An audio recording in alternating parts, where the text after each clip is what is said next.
Сегодня в университете проходит уже в 15-й раз студенческая научная конференция. Точнее, называется она молодежная, потому что участие в ней принимают не только студенты, но и аспиранты, молодые преподаватели, практикующие молодые педагоги и даже школьники старших классов. Впервые за последние 15 лет, как появилась такая традиция на социально-гуманитарном факультете, наша конференция проходит в режиме международной, с реальным представительством гостей из ближнего и дальнего зарубежья и многих вузов нашей страны.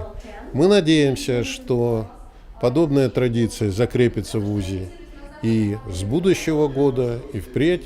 Мы будем проводить конференцию «Человек, общество, культура, социализация» именно в формате международном, к вящей славе и наших студентов, и университета в целом.